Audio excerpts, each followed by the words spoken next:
UP में अगले साल होने वाले विधानसभा चुनाव से पहले बीएसपी सुप्रीमो मायावती ने अहम ऐलान किया है। आपको बता दें कि मायावती ने आगामी चुनाव में मुख्तार अंसारी को टिकट नहीं देने का ऐलान किया और साथ ही मायावती ने मऊ विधानसभा सीट से बीएसपी के प्रदेश अध्यक्ष भीम राजभर पार्टी के उम्मीदवार होंगे, ये ऐलान किया। मायावती ने कहा, कोशिश होगी कि किसी भी बाहुबली या माफिया को पार्टी से चुनाव नहीं लड़ाया जाए। बीएसपी सुप्रीमो मायावती ने फैसले की जानकारी देते हुए ट्वीट किया और ट्वीट कर क्या कुछ लिखा वो आपको दिखाते हैं। उन्होंने लिखा, बीएसपी का आगामी यूपी विधानसभा आम चुनाव में प्रयास होगा कि किसी भी बाहुबली और माफिया आदि को पार्टी से चुनाव न लड़ाया जाए। इसके मद्देनजर ही आजमगढ़ मंडल की मऊ विधानसभा सीट से अब मुख्तार अंसारी का नहीं बल्कि यूपी के बीएसपी स्टेट अध्यक्ष भीम राजभर के नाम को फाइनल किया गया है। मायावती ने अपने एक और ट्वीट में क्या कुछ लिखा वो भी आपको दिखाते हैं। उन्होंने लिखा, बीएसपी का संकल्प कानून द्वारा कानून का राज के साथ ही यूपी की तस्वीर को भी अब बदल देने का है ताकि प्रदेश और देश ही नहीं बल्कि बच्चा बच्चा कहे कि सरकार हो तो बहन जी की, सर्वजन हिताय और सर्वजन सुखाय जैसी, तथा बीएसपी जो कहती है वो करके भी दिखाती है। ये पार्टी की सही पहचान भी है। आपको बता दें, अगले साल यूपी में विधानसभा चुनाव होने हैं। ऐसे में बीएसपी पूरी तरह से चुनाव की तैयारियों में जुटी हुई है और साथ ही जनता से कई वादे भी कर रही है। हाल ही में लखनऊ में बीएसपी ने प्रबुद्ध वर्ग सम्मेलन में भी मायावती ने कई वायदे किए और यहाँ पर ये ट्वीट आपको दिखा रहे हैं। बीएसपी सुप्रीमो मायावती ने क्या कुछ लिखा ट्वीट के जरिए, ये आपको दिखा रहे हैं।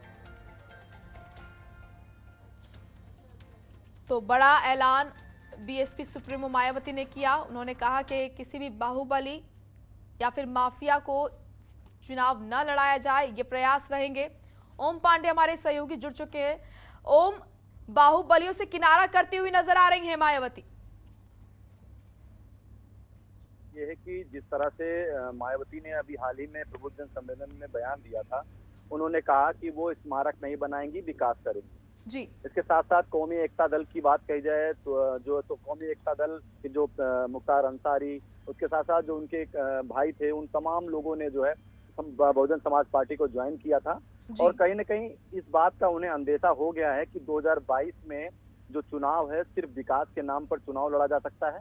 और इसके साथ साथ अगर हम बात करते हैं, जिस तरह से उन्होंने अपने ट्वीट में बिल्कुल साफ कर दिया है कि वो इस बार का जो चुनाव होगा, जिस तरह से मायावती जानी जाती हैं, उनके लिए साफ स्ट्रिक की बात कही जाए या फिर चुनाव में ऐसे लोगों को शामिल करना, ऐसे लोगों को टिकट देना है जिससे कि पार्टी की छवि न खराब हो और कहीं ना कहीं गुंडे माफियाओं को टिकट इस बार नहीं देना है।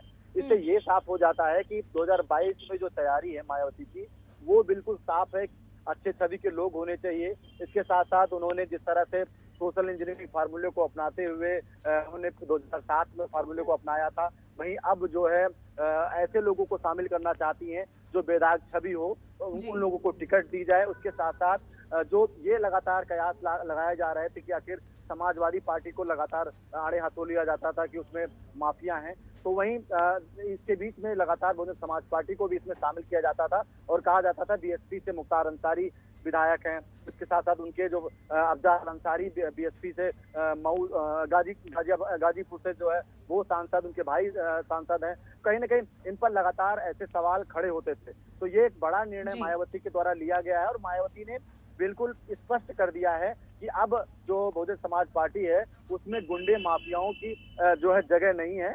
ऐसे लोग जो बेदाग छवि के होंगे, जिन पर केस दर्ज नहीं होंगे, और 2022 की जो रणनीति है उसी के तहत ये मायावती का एक बड़ा निर्णय अगर कहा जाए तो कहना कुछ गलत नहीं होगा कि 2022 में वो चाहती हैं कि उनकी सरकार बने और इसी कड़ी में एक अहम फैसला उन्होंने लिया और साफ तौर से उन्होंने इस तरह का ट्वीट किया है। और इस ट्वीट के मायने साफ हो जाते हैं कि आखिर उनकी तैयारी क्या है, क्योंकि इसके पहले जब उन्होंने ये कहा कि अब प्रबुद्धजनों से साफ करते हुए उन्होंने कहा कि अब स्मारक नहीं बनेंगे, विकास होगा। उसके साथ साथ उन्होंने ये कहा प्रबुद्धजनों के लिए हम उचित स्थान देंगे। उसके साथ साथ उन्होंने ये कहा कि इसके साथ उन्होंने तमाम ऐसी बातें हैं जो कहा कि उचित स्थान देंगे। तो उनके बयानों में इस बात को लेकर बिल्कुल साफ हो गया है कि 2022 में जो रणनीति है बहुजन समाज पार्टी की वो बिल्कुल साफ है और 2022 में वो पूरी तरह से तैयारी के मूड में है। और यही कारण है कि उन्होंने इस तरह का बयान, इस तरह का ट्वीट करते हुए साफ कर दिया है कि अब गुंडे माफियाओं की पार्टी बहुजन समाज पार्टी नहीं है, बेदाग छवि की पार्टी है। बिल्कुल ओम, क्योंकि माहौल भी जिस तरीके का बना हुआ है, योगी राज में, योगी सरकार में जिस तरीके से बाहुबलियों की संपत्तियों को, अवैध संपत्तियों को ढहाया गया और उसमें कई ऐसे बाहुबली रहे, नेता रहे जो कि पिछली सरकार में जब मायावती की सरकार थी तब उसमें मंत्री रहे थे। तो ऐसे में कहीं ना कहीं पार्टी की जो छवि है उस पर काफी असर पड़ा था। तो उसको सुधारने के ये प्रयास हो रहे हैं क्योंकि माहौल भी ऐसा बना हुआ है। देखिए, सबसे बड़ी बात यह है कि उत्तर प्रदेश में योगी सरकार कानून व्यवस्था को लेकर एक बड़ा उदाहरण उत्तर प्रदेश में पेश कर चुकी और यही कारण है कि कानून व्यवस्था को लेकर हाल ही में तमाम जो गुंडे माफिया थे उन पर योगी सरकार लंबे समय से कार्रवाई करती है, उनकी अवैध संपत्ति को सीज किया है, जब्त किया है। और कहीं न कहीं इसका सीधा सा उदाहरण है कि उत्तर प्रदेश में कानून व्यवस्था का राज होना चाहिए और कानून व्यवस्था के आधार पर जो उत्तर प्रदेश में काम होना चाहिए।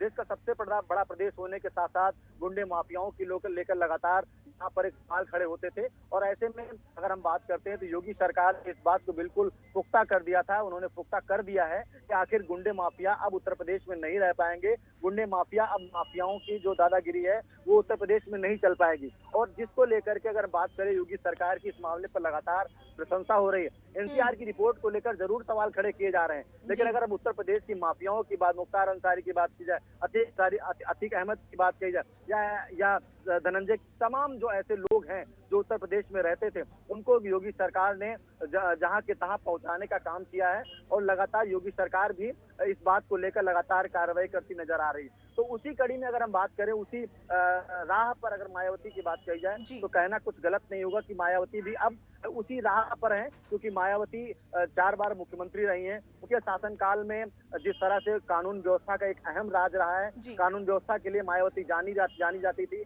लगातार तो ऐसे माफियाओं के खिलाफ कड़ी कार्रवाई करती थी। लेकिन हाल ही में जिस तरह से कौमी एकता में मुख्तार अंसारी और इनका सबका विलय हुआ पार्टी का और उसके बाद जो है इन लोगों को टिकट दी गई, ऐसे में छवि खराब हुई थी। तो अब उस छवि को सुधारने के लिए मायावती आगे आ चुकी हैं।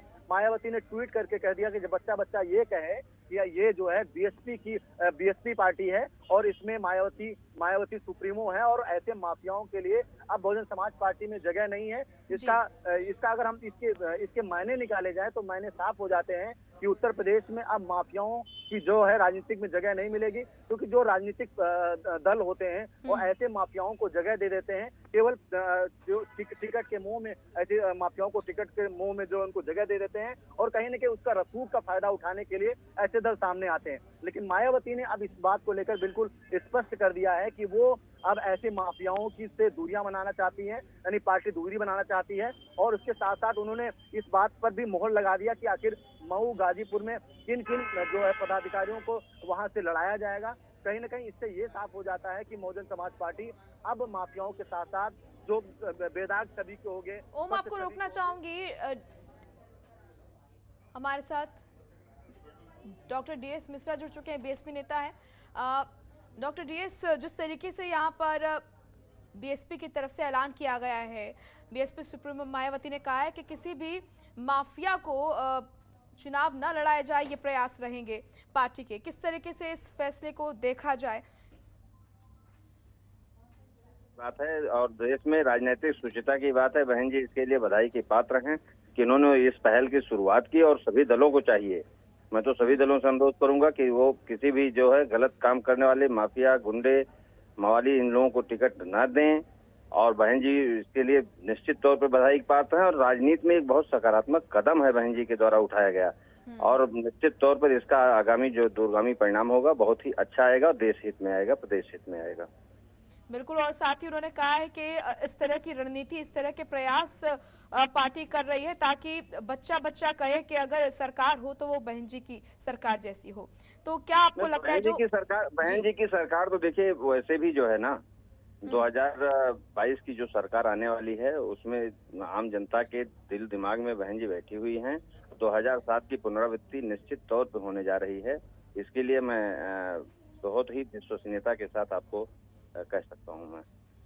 जी, कौन से वो बिंदु हैं डीएस जी जिसके आधार पर आप इतनी बड़ी बात कह रहे हैं कि आने वाला समय बीएसपी का है?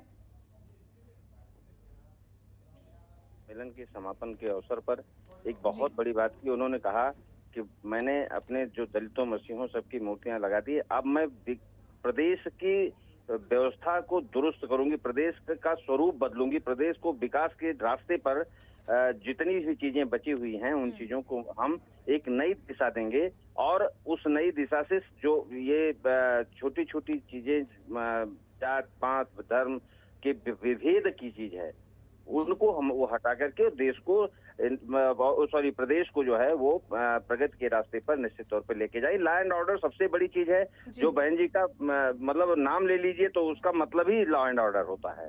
और जितने भी माफिया वैसे भी थे बहन जी के सरकार में, वो या तो प्रदेश को छोड़ दिए थे और या तो फिर अपने गंतव्य स्थान पर थे। तो इसमें कोई शक नहीं है, बहन जी का शासनकाल आम आदमी अभी भी याद करता है और उसी का परिणाम है कि 2022 की जो सरकार होगी वो बहन जी उसमें मुख्यमंत्री बनने जा रही है। चलिए, शुक्रिया आपका डॉक्टर डीएस मिश्रा हमारे साथ जुड़ने के लिए। ओम, आपका भी बहुत बहुत शुक्रिया तमाम जानकारी देने के लिए। खबरों के निष्पक्ष विश्लेषण के लिए सब्सक्राइब करें Janatantra TV and press the bell icon. Never miss any update.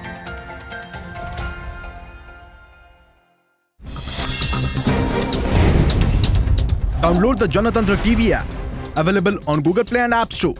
Download it now.